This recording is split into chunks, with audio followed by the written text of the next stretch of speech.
नमस्ते। आज की वीडियो में मैं योग क्या है थोड़ा इसके ऊपर चर्चा करूंगा। महर्षि अरविंद के पूर्ण योग के यदि आप पढ़ें तो एक बात मुझे बहुत अच्छी लगती है जो उन्होंने कही, जिसको पूर्ण योग की बात करते हैं। वो कहते हैं योग तो सर्वत्र हो रहा है, आवश्यकता केवल हमें उसे उत्कृष्टता की ओर ले जाने की है। और जब मैं उनकी इस बात के ऊपर चिंतन करता हूं तो मुझे दिखाई देता है कि वास्तव में योग तो सर्वत्र हो रहा है। इस ब्रह्मांड में कहीं भी ऐसा नहीं है जहां योग न हो रहा हो। बहुत अधिक चिंतन यदि आप जब करते हैं तो आपको लगता है कि ये जो संसार है, ये जो ब्रह्मांड है, ये योग से ही पैदा हुआ है और योग से ही चल रहा है और योग के लिए ही चल रहा है। ये तीन बातें दिखाई देती हैं। पहली बात कि ब्रह्मांड, ये संसार, ये जगत योग से ही उत्पन्न हुआ है। तो जो सांख्य दर्शन के जानकार होंगे उनको पता होगा कि जब ये सत्ता सूक्ष्म रूप में होती है, प्रलयावस्था में होती है, उस समय कुछ भी दृश्यगत नहीं होता। सब कुछ यदि वैशेषिक दर्शन की भाषा में कहें तो परमाणु रूप में सब कुछ रहता है, सूक्ष्म रूप से। लेकिन जब इस सृष्टि का निर्माण शुरू होता है तो जो तत्व सांख्य ने नित्य माने हैं, पुरुष और प्रकृति, सांख्य ने 25 तत्व गिनाए हैं हमें, जिनमें दो तत्वों को उन्होंने नित्य माना है, पुरुष और प्रकृति। बाकी तत्वों की मैं यहाँ चर्चा नहीं करूंगा क्योंकि विस्तार हो जाएगा। ये दोनों तत्व नित्य हैं, अनादि हैं, सदा रहने वाले हैं। इनमें एक चेतन है, पुरुष अविकारी है, और दूसरा तत्व अचेतन है और विकारी है। विकारी कहते हैं जिससे दूसरे पदार्थों का निर्माण होता है।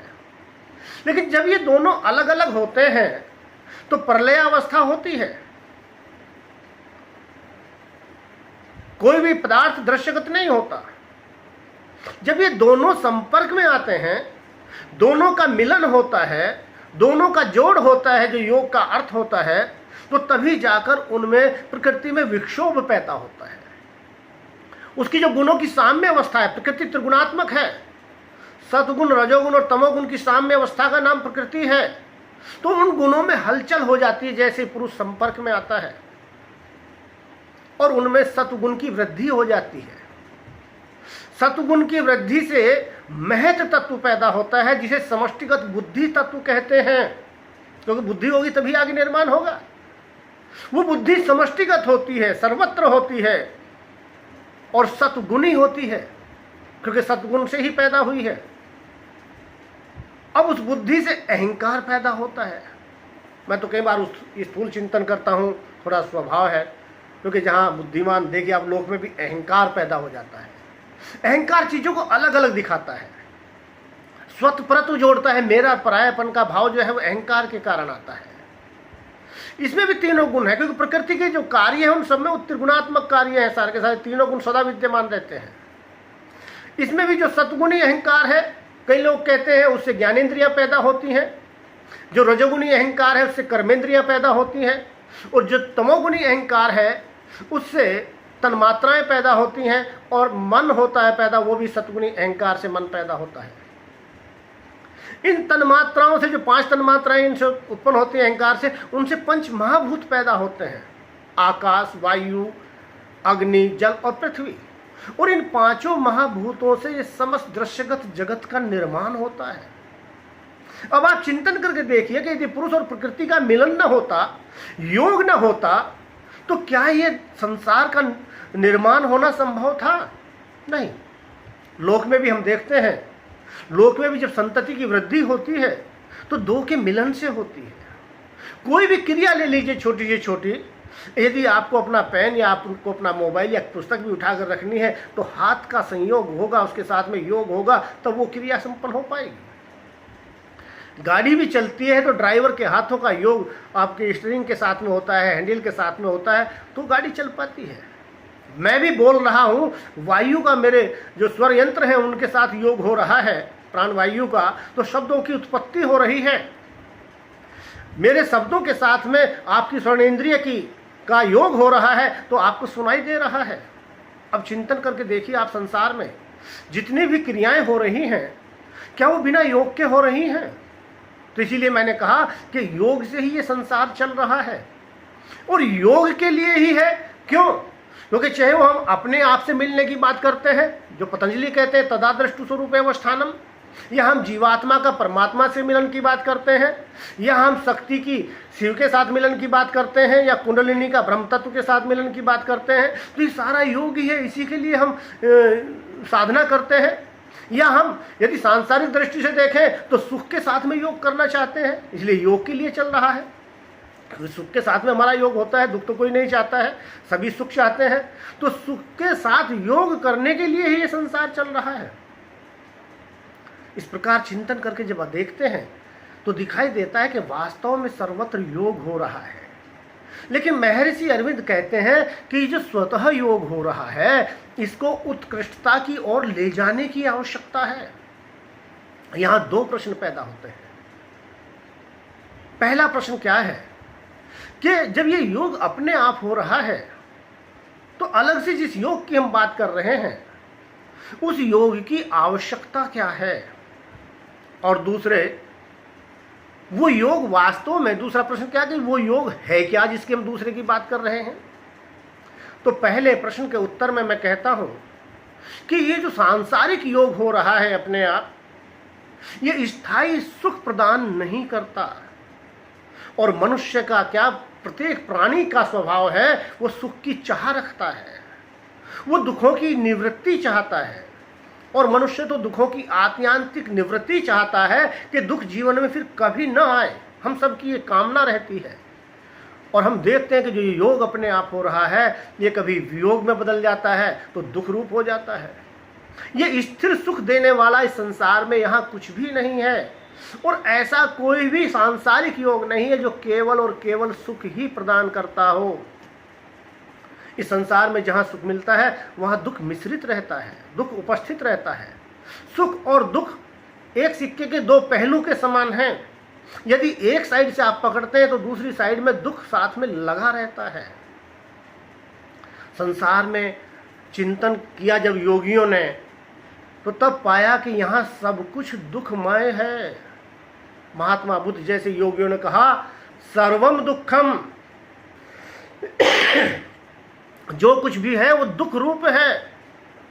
और चिंतन करके देखें तो वास्तव में दुख ही है। लेकिन प्रश्न करेंगे आपके, हमें तो दुख दिखाई नहीं देता, विषयों को भोगते हैं तो बहुत सुख प्राप्त होता है। लेकिन व्यास जी बड़ी अच्छी बात कहते हैं, इस संसार में दुख किसे दिखाई देता है? वो कहते हैं सर्वम दुखम एव सर्वम विवेकिनः। जिसका चित्त विवेकी हो गया है, जिसका चित्त निर्मल हो गया है, उसी को यहां सब कुछ दुख दिखाई देता है, बाकी को नहीं। और उदाहरण भी बड़ा अच्छा देते हैं आंख का।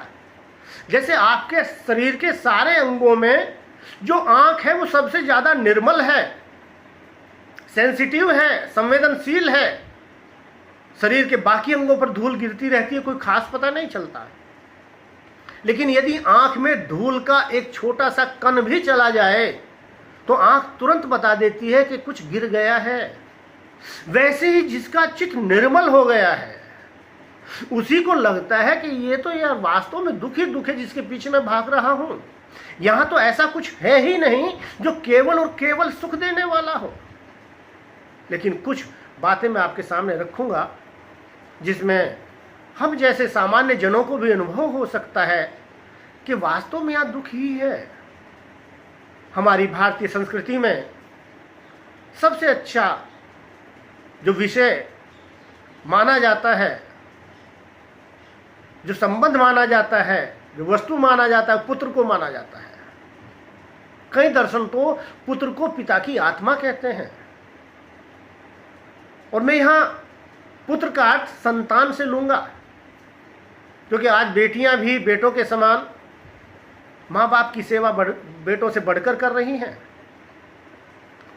तो संतान सुख का सबसे बड़ा कारण माना जाता है और लगता भी है। सब कुछ हम संतान के लिए ही करते हैं, बाद में उसके लिए छोड़कर जाना चाहते हैं, क्योंकि उसमें हमें सुख महसूस होता है। लेकिन क्या वास्तव में ये संतान सुख का ही कारण है? यदि आप चिंतन करेंगे, विवेक के साथ में चिंतन करेंगे, तो तब दिखाई देगा कि संतान ही सबसे बड़े दुख का कारण है। संतान के 3 प्रकार के दुख बताए हैं। सबसे पहला दुख है संतान का, जिनको संतान नहीं है उनके हृदय से जाकर पूछे कितना बड़ा दुख उन्हें होता है। और ये समाज ऐसा है, महिलाएं ही महिला का जीना दूभर कर देती हैं। बांझ उसका नाम रख दिया जाता है, शुभ कार्यों में उसका आना जाना बंद कर दिया जाता है। साथ ही लोग पुरुष के पुरुषत्व पर प्रश्न चिन्ह लगाने लगते हैं।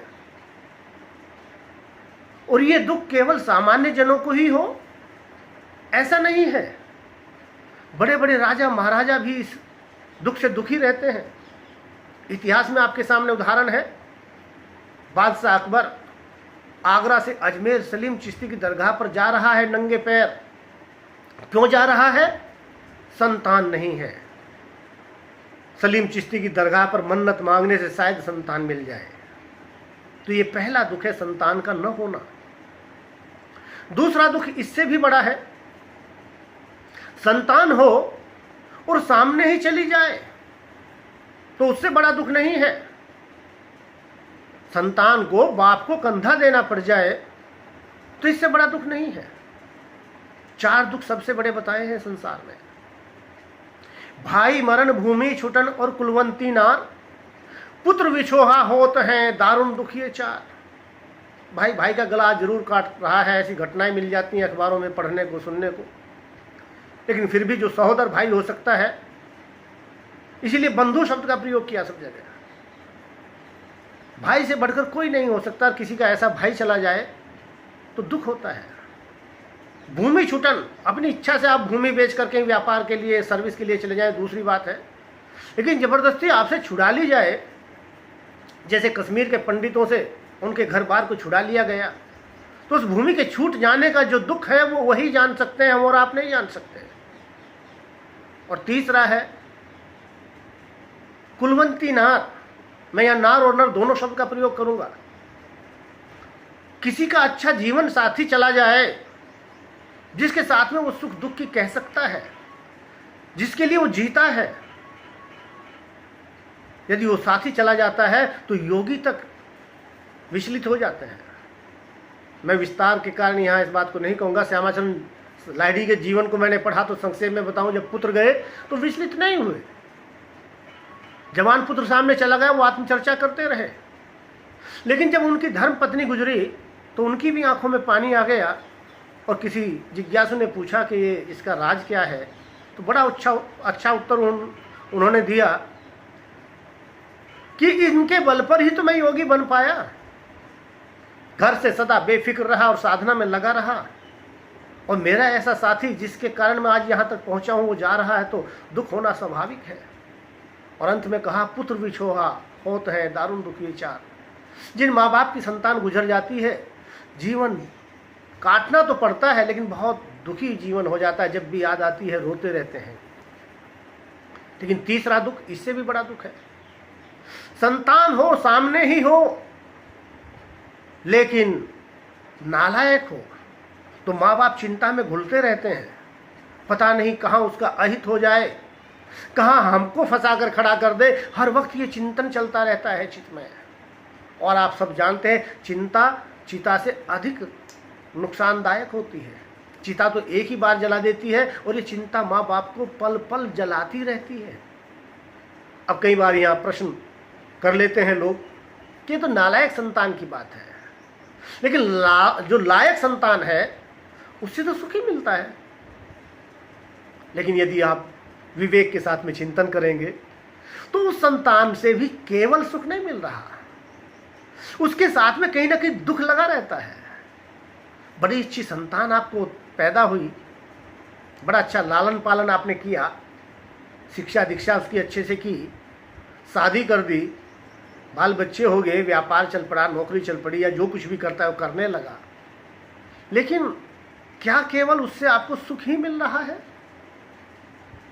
आजकल फ़ोन का ज़माना है, फ़ोन जितना हेल्पफुल है उतना ही नुकसानदायक है। कई बार यदि किसी कारण से वो फ़ोन न मिल पाए संतान का तो अनेकों आशंकाएं मन में उठ जाती हैं।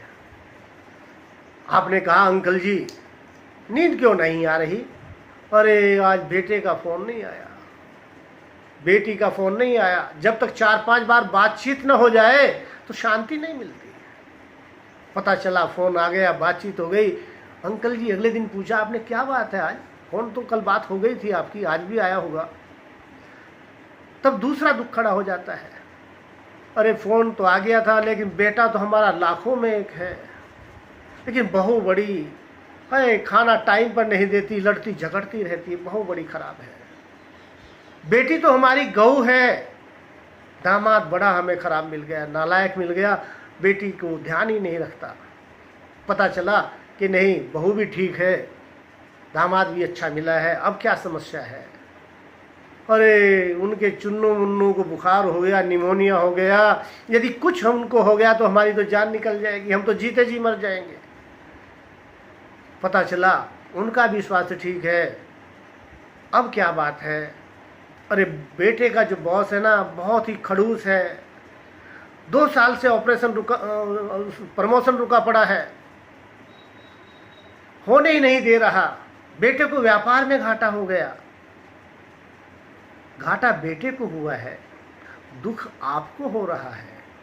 जिस बेटे से आपको परम सुख की अनुभूति मिल रही है वहीं परम दुख की अनुभूति भी वही बेटे के कारण आपको हो रही है। तो यदि इस प्रकार चिंतन करेंगे तो कहीं न कहीं वो बेटा आपके दुख का कारण है, वो संतान आपके दुख का कारण है। अब ले लीजिए सांसारिक वस्तुओं को, एक छोटा सा उदाहरण ही मैं आपके सामने दूंगा सांसारिक वस्तुओं का। सांसारिक वस्तुओं में हम सुख को तलाश करते रहते हैं। मान लिया आपके पास एक बहुत बढ़िया गाड़ी है, आप आए हैं, गाड़ी बाहर खड़ी है, तो हर वक्त चिंता लगी रहती है कोई चोर न चुरा ले जाए। जरा सा किसी ने निशान मार दिया, बहुत बाल भर के बराबर, उसको देखते ही मन में पीड़ा होने लगती है, अभी तो मैंने गाड़ी का नंबर नहीं लिया, अभी तो गाड़ी लेकर ही आया था, नई गाड़ी थी, ये खराब कर दिया। वही गाड़ी जो अब तक सुख दे रही थी वो दुख देने लगती है। संसार के सारे विषयों को इसी रूप में देख लीजिए, वो प्रत्येक विषय आपको सुख भी दे रहा है और सुख के साथ साथ आपको दुख भी दे रहा है। और अंत में अपने शरीर को देख लीजिए, क्या ये शरीर सुख का ही कारण है? शरीर सबसे ज्यादा महत्वपूर्ण है, क्योंकि शरीर ही साधन है। शरीर माध्यम खलु धर्म साधनम, जो भी अच्छा या बुरा करते हैं शरीर के माध्यम से ही कर सकते हैं। और इसके आरोग्य की कामना आयुर्वेद में भी की गई है, धर्मार्थ काम मोक्षानाम आरोग्यम मूलभूतमम। और इसके रक्षा की बात हितोपदेश में बहुत की गई है कि यदि इसकी रक्षा के लिए, पूरी वृत्तांत तो नहीं सुनाकर छोटी सी बात कहूंगा कि यदि इसकी रक्षा के लिए पृथ्वी का त्याग भी करना पड़े तो करने में संकोच नहीं करना चाहिए। लेकिन क्या ये वास्तव में सुख का ही कारण है? यदि चिंतन करके देखें तो ये दुखों का घर है, गृह। और ये गृह खराब हो जाते हैं ना, आपके छट जाते हैं, गांव में कहते हैं पंडित जी के गृह खराब चल रहे हैं। तो ये गृह ऐसा है, ये घर ऐसा है कि यही आपके दुखों का कारण है। सबसे पहले तो आप चिंतन करके देखिए, माता के गर्भ में रहता है बच्चा 9 महीने तक, वहां एक थैली में पड़ा रहता है गीले में। क्या अभी गीले में बैठ पाएंगे, लेट पाएंगे, नींद आ पाएगी गीले में? एक ही आसन में लंबे समय तक बना रहता है। क्या हम एक आसन में बहुत देर तक बैठ पाते हैं? नहीं। माता के मलमूत्र की नाली पास से जा रही है, यदि कहीं कोई रिश्तेदार नाली के पास आपको लिटा दे तो आपको असम्मान महसूस देगा। लेकिन वहां 9 महीने तक माता के मलमूत्र की नाली बराबर से जा रही है। कितना बड़ा दुख बच्चा वहां झेलता है। शायद उसी को देखकर, उसी के ऊपर चिंतन करके शंकराचार्य जी जैसे मनीषियों के मन में भाव आया और उन्होंने कहा, पुनरपि जन्मम पुनरपि मरणम पुनरपि जननी जठरे शयनम। क्या यही काम शेष रह गया है? बार बार जन्म लें, मृत्यु को प्राप्त हो और फिर माँ के गर्भ में आकर लेट जाएं। कहते हैं 9 महीने बच्चा नरक भोगता है, ये सामान्य सी बात कही जाती है। आप कहें कि नहीं, ये तो गर्भ के अंदर की बात है, गर्भ से बाहर आकर उत्पन्न होने पर तो सुख ही सुख है। तो पता चलेगा चिंतन करने पर कि वहां तो फिर भी ठीक थे, बाहर आते ही तो और समस्याएं शुरू हो जाती हैं। वहां भूख की चिंता नहीं थी, प्यास की चिंता नहीं थी, मां की नाभि के साथ अपनी नाभि से जुड़े हुए थे, सारा पोषण अपने आप हो रहा था। कुछ पोषण आहार लेने के लिए रोना नहीं पड़ता था। यहां तो आते यदि रोगे तब दूध मिलेगा, मां को भी तभी पता चलेगा कि बच्चा भूखा है। वहां वस्त्रों की कोई आवश्यकता नहीं थी, बाहर आते ही तो आजकल बच्चे को छोटे से कोई वस्त्र चाहिए। अब आप चिंतन करके देखें, जितना जितना आप जीवन में आगे बढ़ते जाते हैं उतना उतना अनेकों आपकी आवश्यकताएं बढ़ती जाती हैं, अनेकों समस्याएं बढ़ती जाती हैं, और ये शरीर ही दुखों का वास्तव में कारण है। तो ये पहले प्रश्न का मैंने आपको समाधान दिया कि जो योग सर्वत्र हो रहा है, जो सांसारिक योग है अपने आप होने वाला, वो स्थिर सुख नहीं देता, वो केवल सुख नहीं देता, उसके साथ में दुख लगा रहता है। इसीलिए किसी ऐसे योग की आवश्यकता है जो दुखों की आत्यांतिक निवृत्ति कर सके, जो इस सुख से हमें आनंद की ओर ले जाए, परम आनंद की ओर ले जाए। क्योंकि आनंद प्राप्त होने पर सुख दुख समाप्त हो जाते हैं। सुख दुख संसार की अवस्थाएं हैं, सुख दुख से ऊपर उठ जाते हैं तो आनंद में रमण करने लगते हैं। इसलिए उस योग की आवश्यकता है। और दूसरा प्रश्न जो है कि भाई योग है क्या, उसकी मैं अन्य वीडियो में चर्चा आपके सामने कर भी चुका हूँ और करूँगा, यदि कोई और ऐसा कोई मैंने आवश्यक समझा। इसमें मैंने केवल इतना बता कि योग तो सर्वत्र हो रहा है, हमें आवश्यकता है उसको उत्कृष्टता की ओर ले जाने की। उत्कृष्टता की ओर कैसे ले जाएंगे? वो योग है क्या जो हमारे